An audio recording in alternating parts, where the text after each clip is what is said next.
తిరుమలలో డ్రోన్ కలకలం రేపింది. శిలాతోరణం వద్ద డ్రోన్ చక్కర్లు కొట్టింది. 10 నిమిషాల పాటు శ్రీవారి ఆలయ పరిసర ప్రాంతాల్లో డ్రోన్ విహరించింది. శిలాతోరణం వద్ద ఓ భక్తుడు డ్రోన్ ఎగురవేసినట్లు ప్రత్యక్ష సాక్షులు చెబుతున్నారు.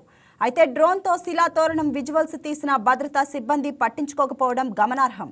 ఒకరిని ఇలా చూసి చూడనట్లు వదిలేస్తే ఇలా చాలా మంది తిరుమలలో డ్రోన్లు ఎగురవేసే ప్రమాదం ఉందని భక్తులు అంటున్నారు. రైట్, దీనిపై మరింత సమాచారం మా ప్రతినిధి సెల్వం అందిస్తారు. సెల్వం, చెప్పండి.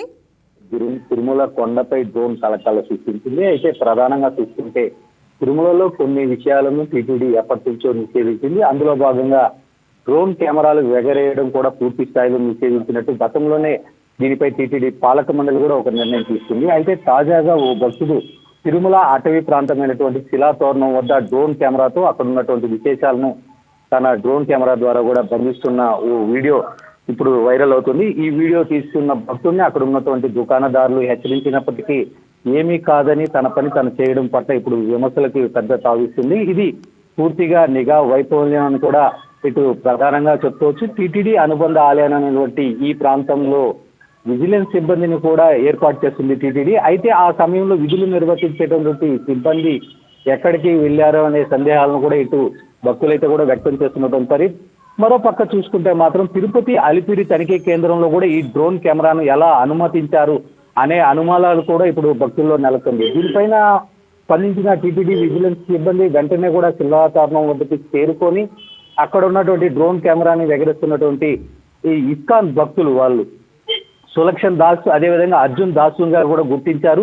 వారిని ప్రస్తుతం అదుపులోకి తీసుకొని తిరుమల 2 టౌన్ పోలీసులకు అయితే కూడా అప్పగించారు. వీరు ప్రస్తుతానికి అతను తీసినటువంటి ఆ డ్రోన్ కెమెరాలు ఎక్కడెక్కడ ఛాయాచిత్రాలు తీశాడు ఏంటి అనేది కూడా తిరుమల 2 టౌన్ పోలీసులు విచారించి అతను అనంతరం కూడా అతనిపైన కేసు నమోదు లేకపోతే వాళ్ళకి కౌన్సిలింగ్ ఇచ్చి పంపించేయడమా ఏదనేది కూడా పూర్తి విషయాలు అయితే మాత్రం తెలియాల్సింది ఉంది. పవన్, రైట్ సెల్వం, మరి టీటీడీ అధికారులు ఏమంటున్నారు దీనిపై కూడా టీటీడీ అధికారులు కాసేపటి క్రితమే స్పందించారు. దీనిపైన కూడా విజిలెన్స్ సిబ్బంది ఖచ్చితంగా చర్యలు తీసుకోవాలని చెప్పి కూడా చెప్తున్నటువంటి పరిస్థితి. అంటే ఈ భక్తుడు చేసే కోవలోనే మరో భక్తుడు కూడా చేస్తే చాలా ప్రమాదకర ఘటనలు తిరుమలకి పొంచి ఉందని కూడా ఇటు అధికారులు భావిస్తున్న నేపథ్యంలోనే తీసుకెళ్లి అతనికి ప్రస్తుతానికి తిరుమల 2 టౌన్ పోలీసులకి అయితే కూడా అప్పగించి అతనిపైన కేసు నమోదు చేసే విధంగా కూడా చర్యలు తీసుకుంటున్నారని కూడా మనం ప్రధానంగా చెప్పుకోవాలి. Thank you Selvam.